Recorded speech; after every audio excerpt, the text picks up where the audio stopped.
Hey guys, what's up? So, this is a touchy subject for a lot of athletes, and for me, it's not so much a touchy subject, not just because I am natural, but also because even, you know, even with people asking me sometimes if I take anything, it's kind of flattering. I mean, like the idea that someone would think that I either aesthetically or powerfully, replicate someone who was on something, I'm not going to say it's not flattering. However, at the same time, there's kind of a problem with it because some people who look like they're on amplifiers, you know, they're not. And that's because it kind of relates to what I just said. That's because they kind of treat amplifiers like they're a magic pill. Like they can inject themselves and then, voila, poof. Like they're gonna look insane. They're gonna get super strong. It doesn't work like that. You have to train as hard as you can. You have to put in the work. It doesn't just happen overnight.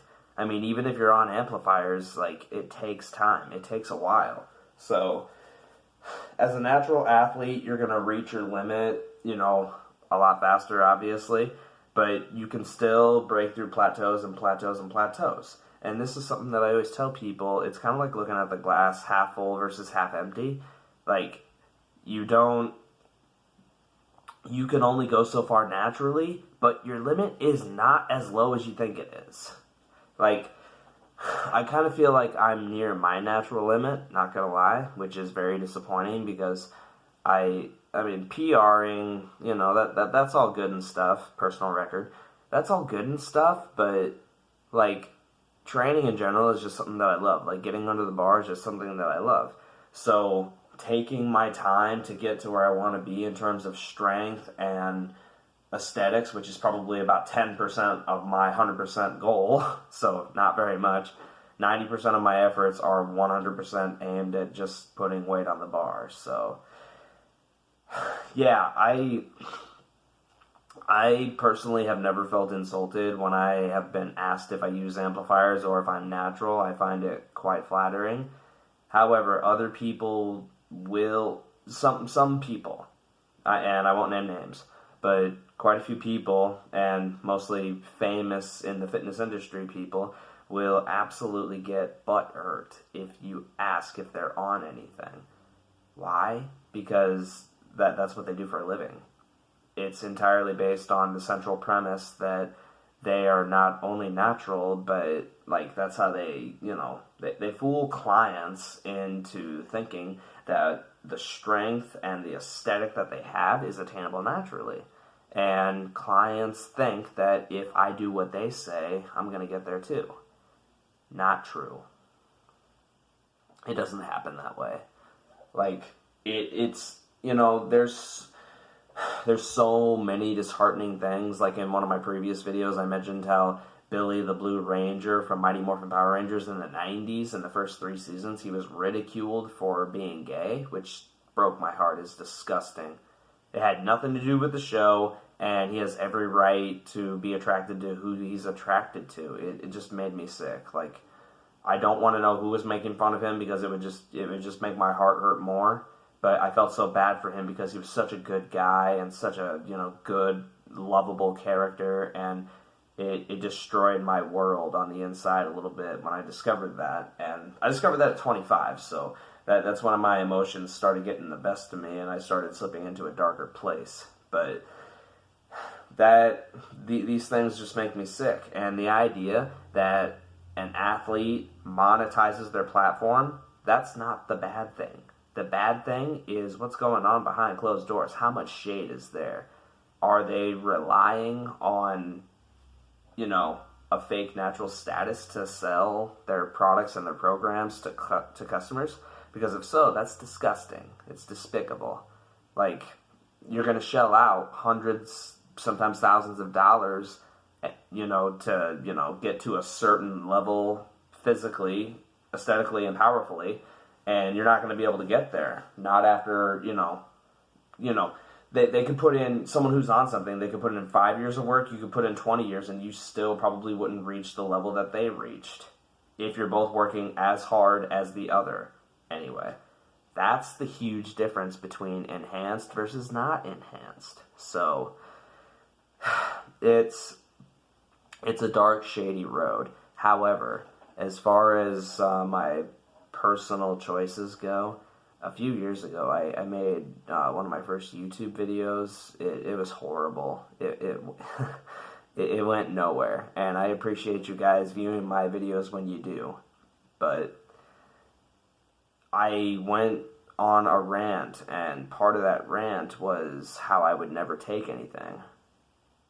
Well, I'm not saying that I will. I'm just saying that I feel like I'm at my natural limit, and not only that, but when you get to a certain level, you're craving that next level, and you're struggling with present level. So, present level, next level, way up there, way out there. That's the level you're craving. You're dying to have. You want it more than you want to breathe. Being under the bar is all you think about. Like, you could be talking to someone in public, and it's not that what they're saying isn't important, it's just that you're thinking about that next level. You can't help it. That's called hunger. When you get hungry, it's just undying. You can't help it. You crave more. So, that's the level I'm at.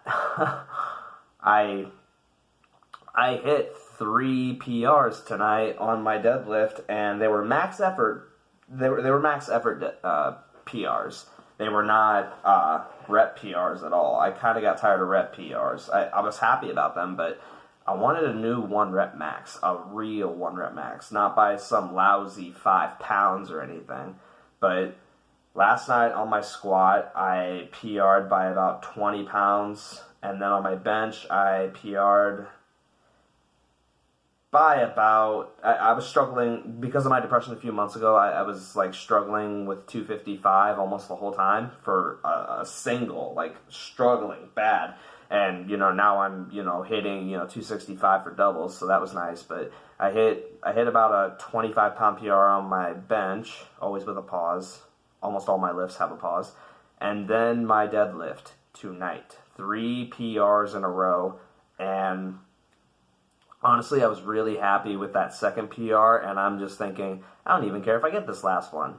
But I went for it anyway, and I got it, so that was exciting.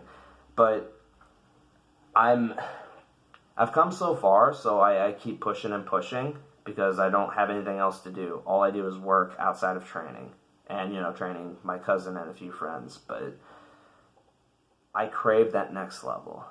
I'm dying for it. I want it so bad. It's not that I want to be unnatural, it's just I don't know if my natural limit will allow me to get to that next level.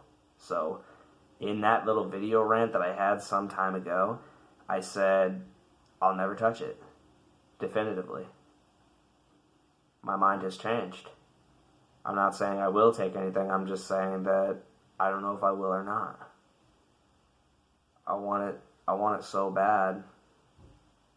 There's not a whole lot going on in my life. Like, most of you guys probably enjoy fishing and video games and whatever else you like doing in your spare time, which is fine. But not me. I'm not that way. I do have shows that I enjoy and whatnot, but that's a show. Everybody likes shows. I don't have any other hobbies. I'm not interested in anything else. I'm kind of like Larry Wheels. I just want to put more weight on the bar. That's all I think about. So, I absolutely crave that next level to an insatiable degree. It's nuts. So, we'll see how things feel for the future progression, but my coach thinks I can make it to 585 naturally, maybe even 6 on deadlift. So, we'll see, and that is my opinion on amplifiers. And for those of you who take them and you just do your own thing, you're not trying to monetize it, that's fine. I have no problem with it. I never have. Even when I said I would never take anything, I've never had a problem with anybody who wanted to take, amplifiers. It's fine. Like, and by the way, I keep using the word amplifiers because YouTube is super touchy now, and even though I'm not monetized yet, I just wanted to let you guys know that that's what I'm talking about. And I just think that from a local standpoint and from a pound for pound powerlifting standpoint, at a decent level, I would say I am, and with consistency, that my opinion should hopefully be relevant and helpful to many of you. And for those of you who decide to jump on something, I don't advocate you do. Train as hard as you can naturally first and see where that goes. However, if you absolutely insist to, do your research. Don't forget about PCTs either, post-cycle therapies. Something that you take so that getting off of a cycle doesn't dramatically drop your levels and you don't go crazy. So, do your research and be smart about it. You can absolutely take stuff and be smart about it. Arnold's in his 70s and he won, multiple Mr. Olympias. So, be smart about it and be educated about it and just train as hard as you can naturally first. And that's that. Thanks, guys.